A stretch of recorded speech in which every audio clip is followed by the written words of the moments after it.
The first half of the draft got me like, whoa, I'm overwhelmed by change. How am I supposed to get used to it? But I did enjoy the show. It was hilarious as hell. And oh my god, look at that drip. Look at that farmer drip. And he talks. Yes!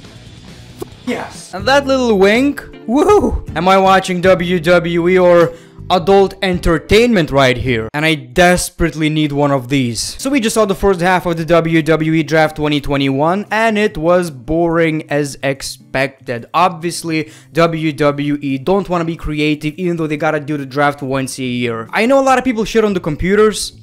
Bring it back. Anything is better than two WWE kayfabe officials just reading a piece of paper. Also, all of these draft picks will only be recognized in 3 weeks. Basically after the Crown Jewel pay-per-view. Yeah, don't ask me. As boring as the draft was, I did enjoy the show. I think we got many great moments. And I just can't stop thinking about Brock Lesnar's spy bomb. Farm bomb. Farm bomb sounds like a shit you take in a outdoor toilet.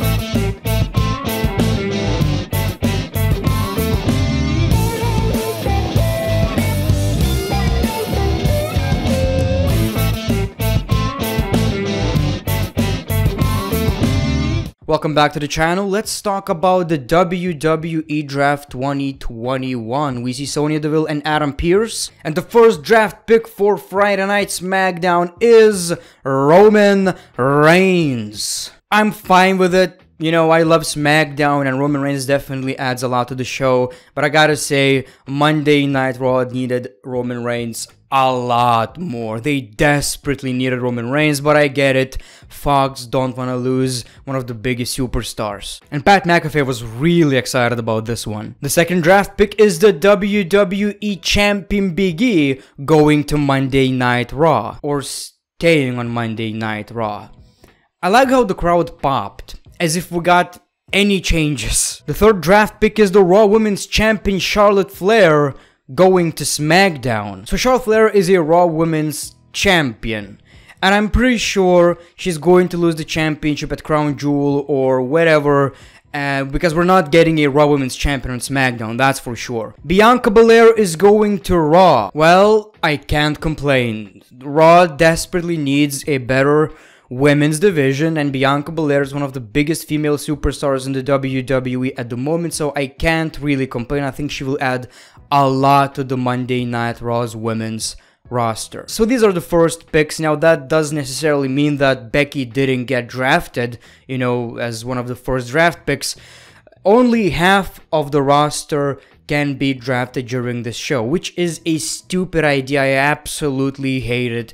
Just get this done and over with. I mean, I absolutely love the draft, but this version is just so lazy and boring. It doesn't need to happen in 2 days. Then we see the Universal Champion Roman Reigns. He tells Baltimore to acknowledge him. Heyman says that wasn't good enough. They talk about how the Demon is no longer undefeated because he ran into an exorcist named Roman Reigns. And then they talk about Crown Jewel. It won't be Suplex City, it will be the Suplexorcist. I mean, I love Heyman, but come on. Heyman says Roman Reigns will remain our Universal Champion and he will smash Brock Lesnar at Crown Jewel. I think that's a win-win. Not only he will beat Brock Lesnar, he'll get to smash him too. Not sure if that's PG. Sounds interesting. Sounds interesting. I'll definitely check that out. And then we see Brock Lesnar. Look at that drip boy! We see a face-off and then Roman Reigns attacks Brock Lesnar. We see a brawl. The star power is insane right here. I got a really big match vibes right here. Then we see the Usos and obviously Brock Lesnar dominates everyone in the ring. Not sure if you noticed that during this brawl we also heard a few from Brock Lesnar, which is always just sounds like a complete monster. So that was a great way to open the show. I'm happy Brock Lesnar was on SmackDown and hopefully we're gonna see Brock Lesnar more in the WWE, and I'm gonna talk about that just a little bit later. We see Charlotte Flair and Kayla. Charlotte says, "Why are you being mean? You should be congratulating me that I'm the first women's draft pick." She says, of course, Fox drafted the most decorated women in sports entertainment history. And that's only because Becky wasn't in this draft. That's it. We see Kevin Owens versus Happy Corbin, and I'm not sure what we're seeing right here. The man is called not Riddick Moss, he's Madcap Moss. Tell me a joke. I got 3. Joke, joke, joke. Yeah.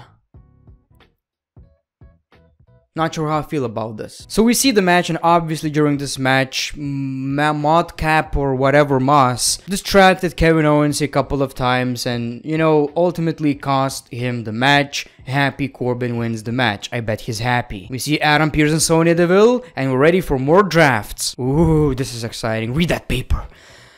Read that piece of paper, Sonya Deville. Ah, sports entertainment, I love it. And the first pick for SmackDown is Drew McIntyre. Great pick. Drew McIntyre definitely needed a change of scenery. And, you know, I didn't want this guy to turn heel. And I just said that I really want to see Drew McIntyre versus Reigns in a rivalry. And that's exactly what we're gonna get pretty soon. So I'm happy Drew McIntyre is on SmackDown. Great pick. Raw picks or K-Bro. It's 2021 and Randy Orton is selected with another superstar. You select Orton, you get 1 for free. The disrespect. I'ma be honest, I actually wanted to see Randy Orton on SmackDown, but I get it. He's a Raw Tag Team Champion. It just makes sense. The New Day got drafted to SmackDown, so this basically means Big E is on Raw and the rest of the New Day are on SmackDown now, so not that much change. And, you know, they're being split up again, which is maybe a good thing to kind of build Big E as a separate superstar and not just a member of the New Day, because I think it would get really repetitive. Edge goes to Raw, a bittersweet. Now, I like it because Raw desperately needs someone like Edge.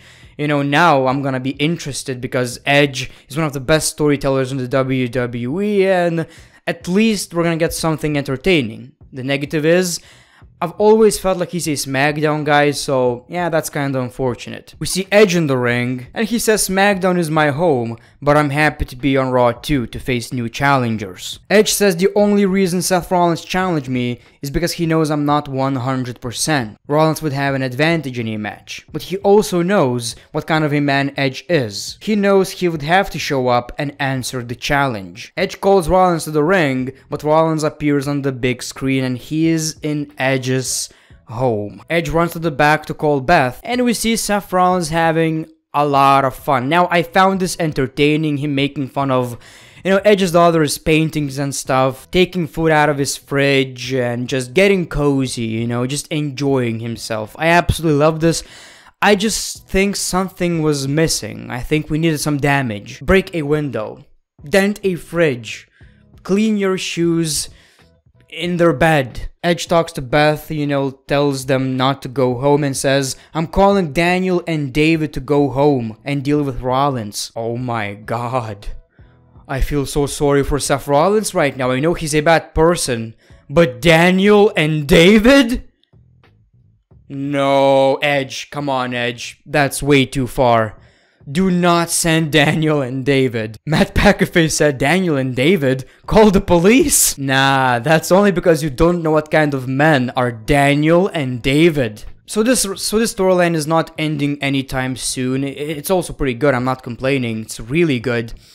And I have a pretty strong feeling Seth Rollins is going to Monday Night Raw as well. We see Carmella versus Liv Morgan. Carmella says, you're not gonna break my face again or injure my face or whatever. She puts on a mask, attacks Liv Morgan, and that's it. She received you look stupid chance. Fair point, she does. Oh boy, am I ready for more reading. Corbin and Moss go to SmackDown. I guess I'm fine with Baron Corbin staying on SmackDown, even though I wanted him on Raw, but now he's a completely different person. Ripley and Nikki are staying on Raw, which basically means absolutely nothing. They're the Women's Tag Team Champions. They're gonna be on both shows. Hit Row are going to SmackDown. Hit Row. Big fan of the hit row.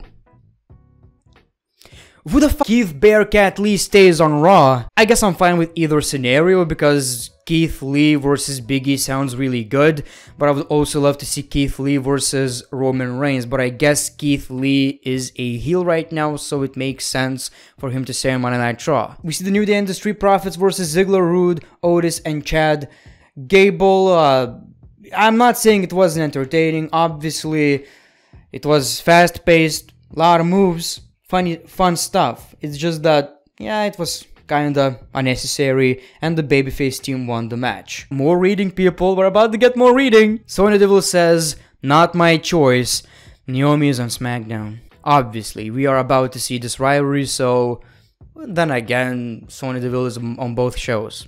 It's whatever, I guess. The Mysterios are going to Raw. Really good. I think the Raw Tag Team division desperately needs a shakeup. Jeff Hardy is going to SmackDown. Yeah, that makes so much sense. If I could choose my WWE roster, draft my WWE roster, I would pick Nikki A.S.H. and then Jeff Hardy. I think she adds a lot more to the roster. I'm fine with that decision. Hopefully, Jeff Hardy will be a lot more successful on SmackDown. He actually was when he was on SmackDown, I think a year ago. And Austin Theory goes to Raw. So he was on Raw, got back to NXT, and then back on Raw. He has a lot of charisma, he has the look, he's pretty entertaining in the ring.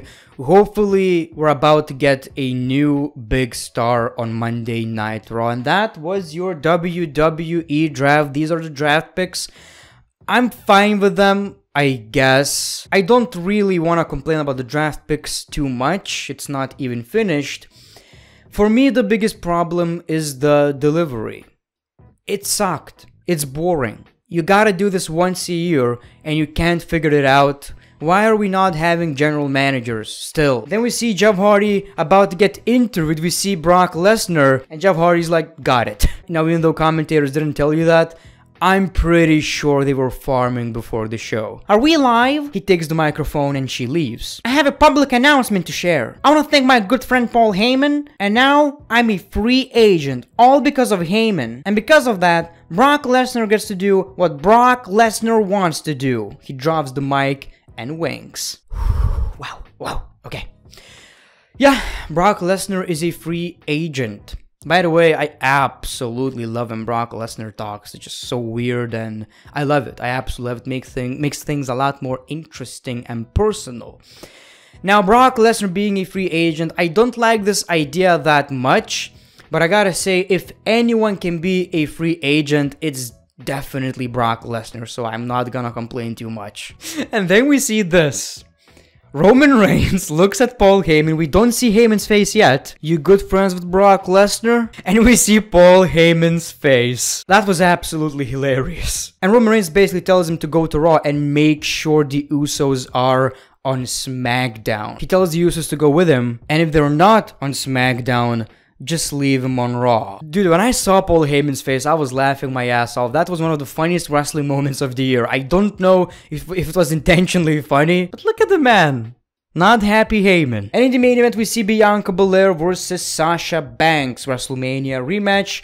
Becky was on commentary, so this was an interesting match as you would expect. I don't think anyone expected this to be bad. It was exactly what you think it would be. At the end of the match, we see Becky Lynch holding Bianca Belair's hair, and that's how Sasha Banks won the match. After the match, Charlotte Flair interferes, and the show ends with Charlotte raising the Raw Women's title belt and Becky raising the SmackDown Women's title belt. So I guess they're teasing a merge, the Undisputed Women's Championship. I'm not sure how I feel about that, if I'm being honest. I know the division is not that good, but that's mostly because you released half of your roster. I don't know how I feel about that. If that's the case, what's the point of the draft then? You know?